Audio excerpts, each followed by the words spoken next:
Hi guys, ಬನ್ನಿ ಇವತ್ತು ಮೆಂತ್ಯ ಸೊಪ್ಪಿನ ಕಡುಬು ಹೇಗೆ ಮಾಡೋದು ಅಂತ ನೋಡ್ಕೊಳ್ಳೋಣ. ಫಸ್ಟ್ಗೆ ನಮಗೆ 1 ಕಪ್ ಅಷ್ಟು ಜೋಳದ ಹಿಟ್ಟು ಬೇಕು, ಅರ್ಧ ಕಪ್ಪು ಗೋಧಿ ಹಿಟ್ಟು, 1 ಕಟ್ಟಷ್ಟು ಮೆಂತ್ಯ ಸೊಪ್ಪು, ಖಾರದ ಪುಡಿ, ಅರಿಶಿಣ, ಮೆಣಸಿನ್ಕಾಯಿ, ಉಪ್ಪು ಮತ್ತು ಶೇಂಗದ ಪುಡಿ ತುಂಬಾ ಇಂಪಾರ್ಟೆಂಟು. ಶೇಂಗಾನ ಮೊದಲಿಗೆ ಚೂರು ಹುರ್ಕೊಂಡು ಅದನ್ನ ತರಿಯಾಗಿ ಕುಟ್ಕೊಳ್ಳಿ ಇಲ್ಲ ಮಿಕ್ಸಿ ಮಾಡ್ಕೊಳ್ಳಿ, ಮತ್ತು ಬೆಳ್ಳುಳ್ಳಿ. ಸೊ ಗೋಧಿ ಹಿಟ್ಟು ಮತ್ತು ಜೋಳದ ಹಿಟ್ಟನ್ನ ಈ ಥರ ಕಲಿಸ್ಕೊಂಡು ಫಸ್ಟ್ಗೆ ಚೂರು ತಗೊಂಡು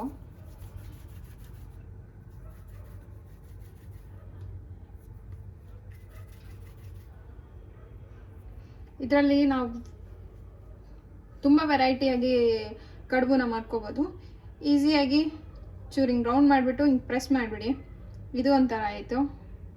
ಇಲ್ಲಾಂದರೆ ನಿಮ್ಗೆ ರೌಂಡೇ ಬೇಕು ಅಂತಂದರೆ, ಜಾಸ್ತಿ ಟೈಮ್ ಇಲ್ಲ ಅಂತಂದರೆ ರೌಂಡ್ ಮಾಡಿಬಿಟ್ಟು ರೌಂಡಾಗಿನೂ ಮಾಡ್ಕೊಳ್ಬೋದು. ಒಬ್ರೊಬ್ರು ಈ ಥರ ಕಡಿತಾರೆ, ಪ್ರೋಸ್ ಇದ್ದವರು ಹಿಂಗೇ ಕಡ್ದ್ಬಿಟ್ಟು ಹಾಕ್ತಾರೆ. ಸೊ ನಾನು ಚೂರು ನೀಟಾಗಿರಲಿ ಅಂತ ಈ ಥರ ಮಾಡ್ತಿದ್ದೀನಿ. ಚೂರು ತೆಳ್ಳಗಾಗಿ ಇಟ್ಟು ತೊಗೊಂಡು ಈ ಥರ ಮಾಡ್ಕೊಳ್ಬೇಕು. ಕಡುಬನ್ನ ಈ ಥರ ಮಾಡ್ಕೊಂಡಿದ್ದಾಯಿತು. ಸೊ ನೆಕ್ಸ್ಟು ಅದನ್ನ ಸ್ಟೀಮ್ ಮಾಡ್ಕೊಳ್ಳೋದು. ಸ್ಟೀಮ್ಗೆ ನಾನು ಒಂದು ಕುಕ್ಕರ್ ತೊಗೊಂಡಿದ್ದೀನಿ, ಅದನ್ನ ನೀರು ಬಾಯ್ಲ್ ಮಾಡೋಕೆ ಇಟ್ಟಿದ್ದೀನಿ. ಮತ್ತು ಇದು ತೊಗೊಂಡಿದ್ದೀನಿ, ಯಾವುದಾದ್ರೂ ಹೋಲಾಗಿರೋದು ಪಾತ್ರೆ ಇಟ್ಕೊಂಡು ಸ್ಟೀಮ್ ಮಾಡ್ಕೊಳ್ಬೋದು. ಬಟ್ ನನ್ನ ಕಡೆ ಇರಲಿಲ್ಲ, ನಾನು ಇದು ತೊಗೊಂಡಿದ್ದೀನಿ. ಸೊ ಇದನ್ನ ಈಗ ಇಟ್ಕೊಂಡು ಇದ್ರ ಮೇಲೆ ಹಾಕೊ. ಸೊ ಮೆಂತ್ಯ ಸೊಪ್ಪನ್ನ ತೊಳ್ಕೊಂಡು ನಾನು ಸಣ್ಣಗೆ ಚೂರು ಕಟ್ ಮಾಡ್ಕೊಳ್ತಿದ್ದೀನಿ. ಸೊ ಕಡುಬನ್ನ ಈ ಥರ ಹಾಕ್ಕೊಂಡಿದ್ದೀನಿ. ಇದ್ರ ಮೇಲೆ ಮುಚ್ಚೋಣ. ಒಂದು 10 to 15 ಮಿನಿಟ್ಸ್ ಸ್ಟೀಮ್ ಆಗಕ್ಕೆ ಬಿಡೋಣ. 2 ಟೀ ಸ್ಪೂನ್ ಎಣ್ಣೆ ಹಾಕ್ಬಿಟ್ಟು ಕಾಯಕ್ಕೆ ಇಟ್ಟಿದ್ದೀನಿ. ಜೀರಿಗೆ,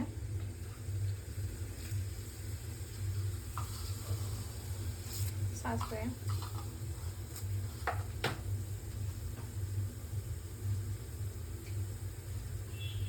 ಬೆಳ್ಳುಳ್ಳಿನ ಜಜ್ಕೊಂಡು ಹಾಕ್ತಿದ್ದೀನಿ.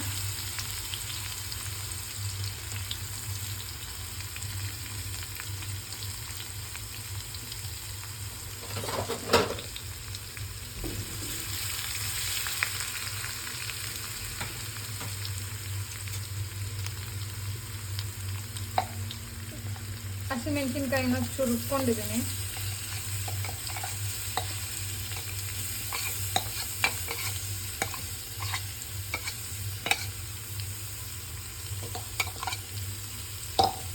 ಚೂರು ಖಾರ ಜಾಸ್ತಿ ಇದ್ರೆ ಚೆನ್ನಾಗಿ ಅನಿಸುತ್ತೆ, ನೋಡ್ಕೊಂಡು ಹಾಕಿ.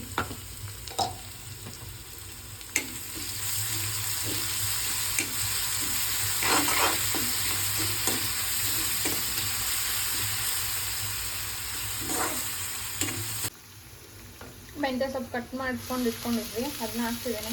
ಎಷ್ಟು ಮೆಂತ್ಯ ಸೊಪ್ಪು ಹಾಕಿರ್ತೀರ ಅಷ್ಟು ಚೆನ್ನಾಗಾಗುತ್ತೆ.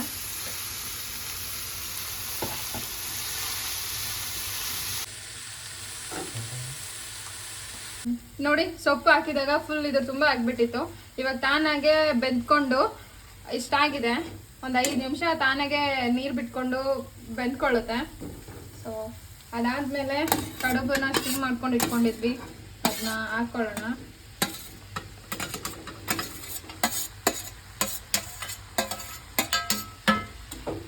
ಚೆನ್ನಾಗಿ ಕಲಿಸ್ಕೊಳ್ಳಿ.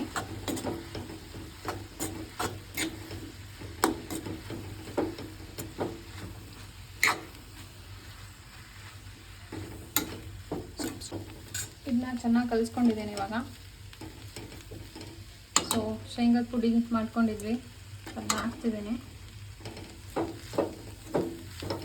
ಹಾಕ್ಬಿಟ್ಟು ಕಲಿಸ್ಕೊಂಡ್ರೆ ನಮ್ಮ ಮೆಂತ್ಯ ಕಡುಬು ರೆಡಿ. ಸೊ ಶೇಂಗಾ ಪುಡಿನ ಹಾಕ್ಕೊಂಡು ಚೆನ್ನಾಗಿ ಕಲಿಸ್ಕೊಂಡ್ವಿ. ನೋಡಿ ಎಷ್ಟು ಚೆನ್ನಾಗಾಗಿದೆ.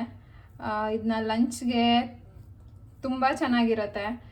ಇದನ್ನ ದೇಸಿ ಪಾಸ್ತಾ ಅಂತಲೂ ಅನ್ಬೋದು. ಹೆಲ್ದಿ ಆಗಿರುತ್ತೆ, ತಿನ್ನೋಕ್ಕೂ ಒಂಥರ ಡಿಫ್ರೆಂಟಾಗಿ ಚೆನ್ನಾಗಿರುತ್ತೆ. ನನ್ನ ಜೊತೆ ಮೆಂತ್ಯ ಕಡುಬನ್ನು ಮಾಡಿದ್ದಕ್ಕೆ ಎಲ್ರಿಗೂ ಧನ್ಯವಾದಗಳು. Bye guys.